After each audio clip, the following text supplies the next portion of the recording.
Angels Care Home Health, serving Hayes and the surrounding areas, is a Medicare-certified home health agency providing quality skilled nursing and restorative therapy services to patients in their homes. I would recommend Angel Care to anybody. They have really helped me regain my strength. Angels Care is there to help 24 hours a day, and all services are covered 100% by Medicare for patients who are eligible. Angels Care Home Health. We serve patients. I couldn't have survived this without Angels Care. Eagle Community Television presents Community Connection with your host, Mike Cooper. Hello and welcome again to Community Connection from Eagle Community Television. Thanks for watching. Thanks to our producer, Jeff Durall. We're at Malloy Hall on the campus of Fort Hays State University in the Palmer Recital Hall and visiting with Victoria resident Galen Schmidtberger, also a part of the Fort Hays State University music staff in many different ways. 69-year-old Galen Schmidtberger from Victoria graduated from Fort Hays State University for the third time at the 2015 commencement. In 1967, Galen earned a degree in German. Then in '73, he graduated with a degree in physical education. Now he has a BA in music technology with a minor in music. Galen, it's too bad you haven't been able to do anything with your life. You know that? It's really amazing. It is awesome, isn't it? You came back to school originally for marching band. Yes, I did. Tell us that story. Well, that story come about one afternoon when I was riding my bike down here on the campus and didn't know exactly what I was going to do. So I just come to a stop and I decided to drive over to Malloy Hall and walk in the music department and tell Dr. Klein that I wanted to be in his marching band. Mm-hmm. And he said, my parents wouldn't do that. And I looked at him and I said, well, they may not, but I'm pretty serious about this. I want to get into the marching band here at Fort Hays. And he asked me, of course, what I had done before. And of course, I told him I had my transcripts and everything, and probably a lot of my educational courses I didn't have to take because I'd done it before.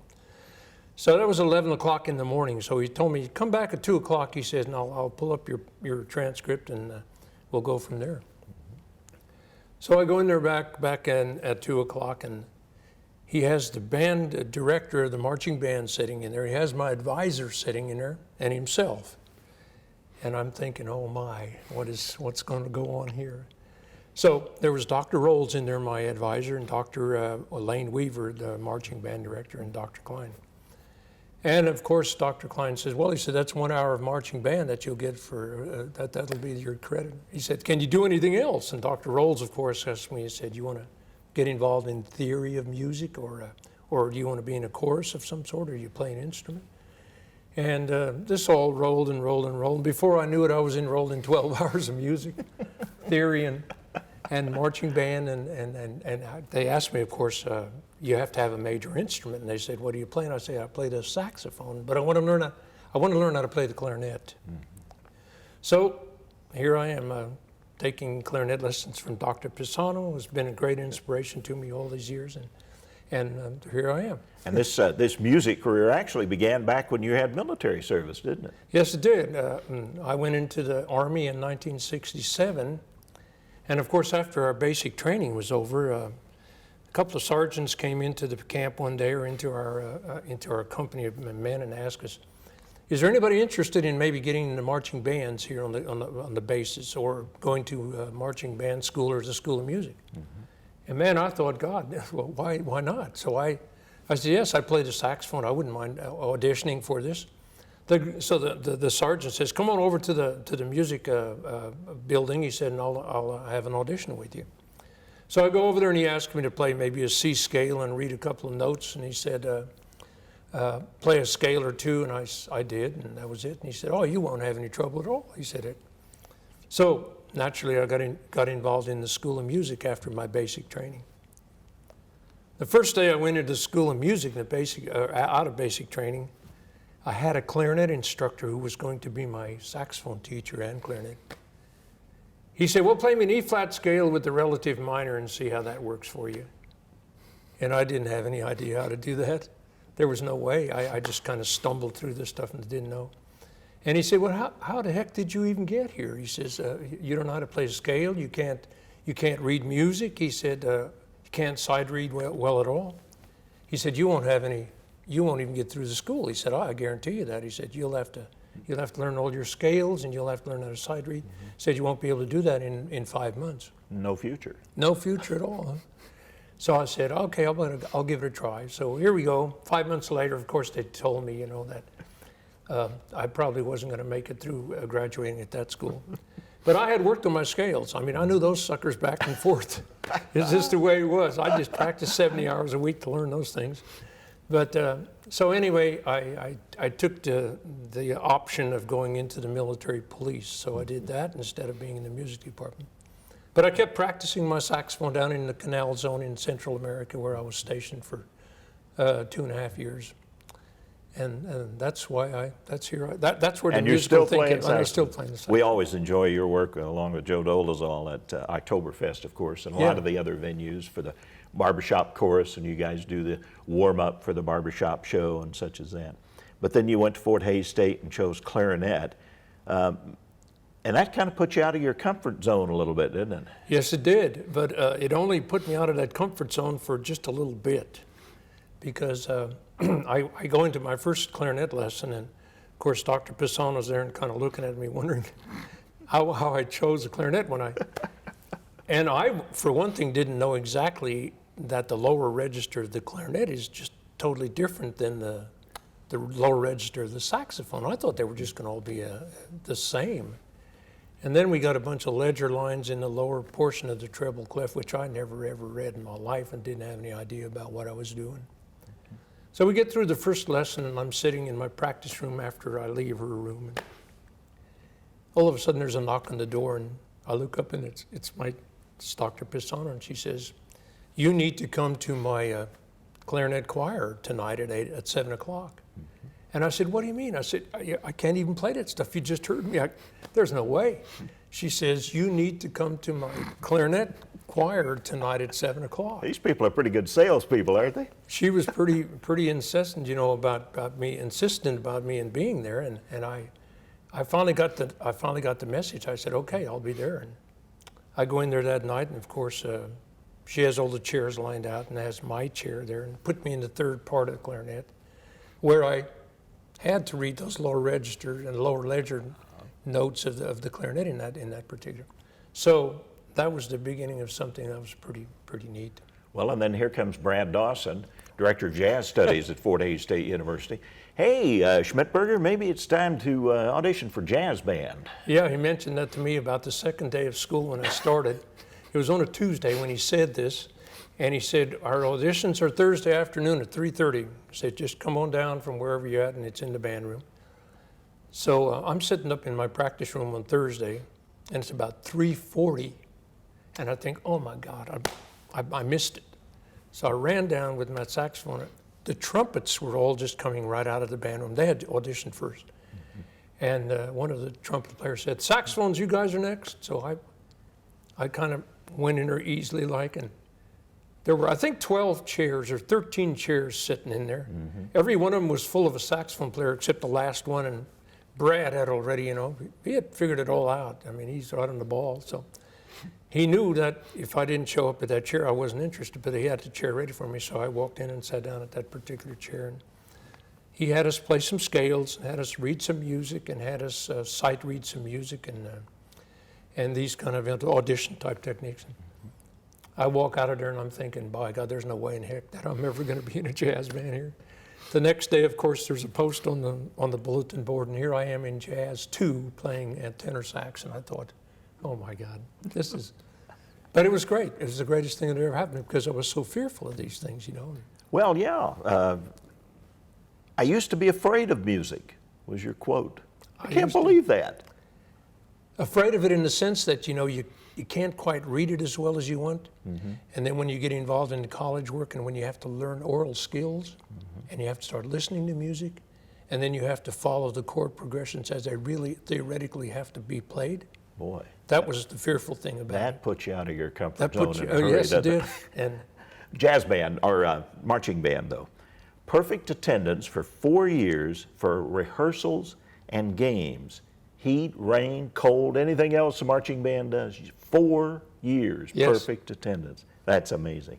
Now we move to the High Plains Music Camp, where you have become a camp counselor. And of course, the music camp coming up mid-July now here at Fort Hays State, a long time event. So you're a counselor now. Yeah, that was quite an awesome type of a fearful type thing I had in mind too. Again, you know, I thought, oh, well, what's a counselor like here at these summer camp bands? You know, and I didn't have any idea, so I decided I'd get involved when Dr. Ivala Allen asked me about that, and so I thought, well, this is cool.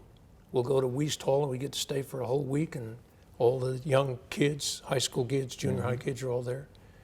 And man, I'm so happy I did that, because there you learn how to work with the kids and how they're motivated, what their funny things are, how they get to when they're with each other. But then you also have to realize the discipline that's involved in it, that they need so much, and that has to be tied into your week of activity. Yeah. You can have your fun time, but then when you go over to Malloy Hall, when you carry your instruments from Wiest over to Malloy Hall, but you better be pretty serious about what you're going to do that day. And you better be in your classrooms, and you better be listening to the instructors. And this not only did the students any good, I mean, I was really involved in listening to this too. I got to listen to some fantastic musicians, including the whole faculty staff here at Fort Hays. And the kids, you know, you get them back in at 10 o'clock at night when they have to hit the sack. Okay, it's into the sack, you know. And then I would use my military techniques, you know.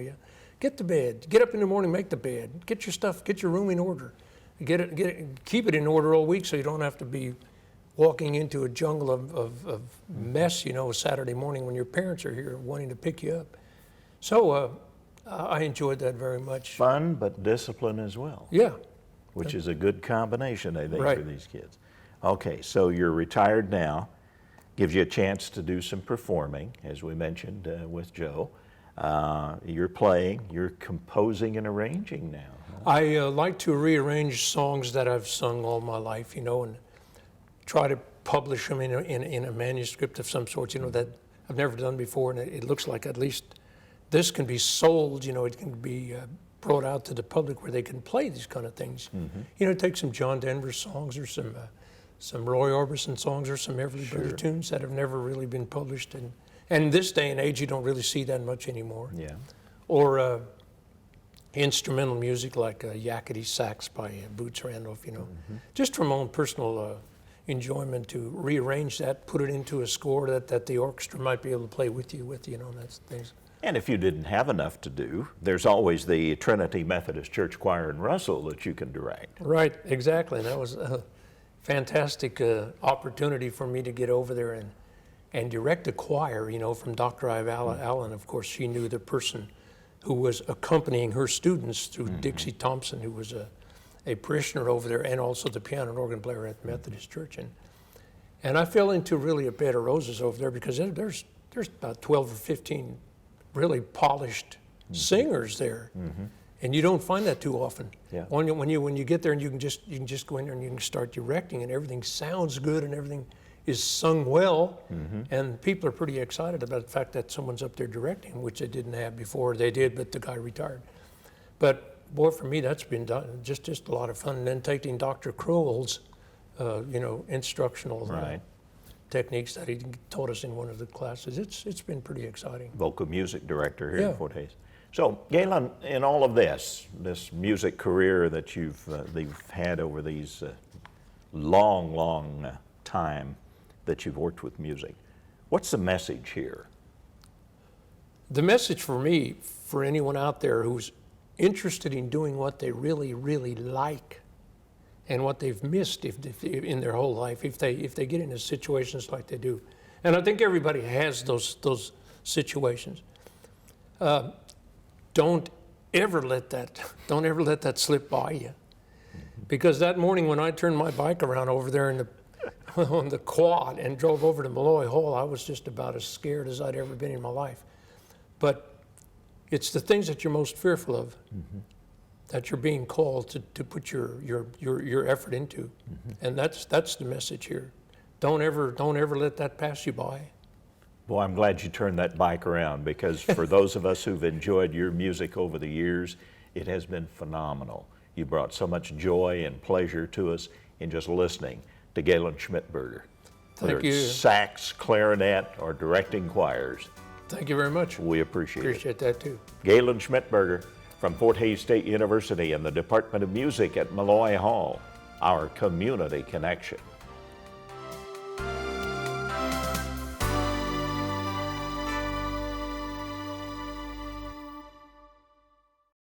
Angels Care Home Health, serving Hays and the surrounding areas, is a Medicare-certified home health agency providing quality skilled nursing and restorative therapy services to patients in their homes. There's not any words to describe their kindness. Angels Care is there to help 24 hours a day, and all services are covered 100% by Medicare for patients who are eligible. Angels Care Home Health. We serve patients. They saved my life.